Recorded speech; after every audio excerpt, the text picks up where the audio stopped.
ഒരു കൺസൾട്ടന്റ് എന്ന നിലയ്ക്ക് ഒരു സംരംഭകൻ ഫേസ് ചെയ്യുന്നതിൽ ഏറ്റവും സങ്കടകരമായിട്ടുള്ള ഒരു സിറ്റുവേഷൻ എന്ന് എനിക്ക് തോന്നിയിട്ടുള്ളത്, ഒരു സംരംഭം തുടങ്ങി ആ സംരംഭകന്റെ പ്രയത്നം എന്ന് പറയുന്നത് നല്ല രീതിയിൽ വരുമ്പോൾ അയാൾക്ക് അല്പം ഫണ്ട് കയ്യിലേക്ക് വരുന്ന സിറ്റുവേഷനിലേക്ക് എത്തും.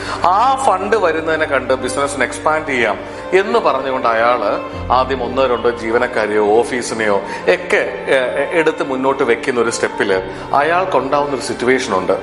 ഒരു ചെറിയൊരു എമൗണ്ട് ആണെങ്കിൽ നിശ്ചിത എമൗണ്ട് പ്രോഫിറ്റ് എന്ന് കരുതി മാറ്റി വെച്ചിരുന്ന ആ എമൗണ്ട് ഉണ്ടല്ലോ, ആ എമൗണ്ട് ഈ പറയുന്ന ഒരു ചെലവിലേക്ക് വേണ്ടി മാറ്റി വെക്കപ്പെടുമ്പോൾ ടേൺ ഓവർ കൂടാതെ വരുന്ന സിറ്റുവേഷൻ സംരംഭകൻ വീണ്ടും അവൻ അറിയാതെ പുറകിലേക്ക് പോകുന്ന ഒരു സിറ്റുവേഷൻസ് ഉണ്ട്.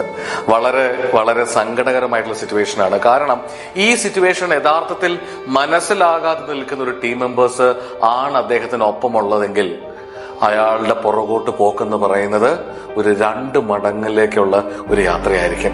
ഇതിനെ മാനസികമായി ഹാൻഡിൽ ചെയ്യാൻ, മാനേജ് ചെയ്യാൻ അറിയാത്തൊരു സംരംഭകൻ ഒരു പക്ഷേ ഓൺട്രപ്രണർഷിപ്പ് എന്ന് പറയുന്ന ഒരു പ്ലാറ്റ്ഫോമിൽ നിന്ന് പുറകിലേക്ക് ഇറങ്ങിപ്പോകുന്ന സിറ്റുവേഷൻസ് ധാരാളമായി കണ്ടുവരുന്നു.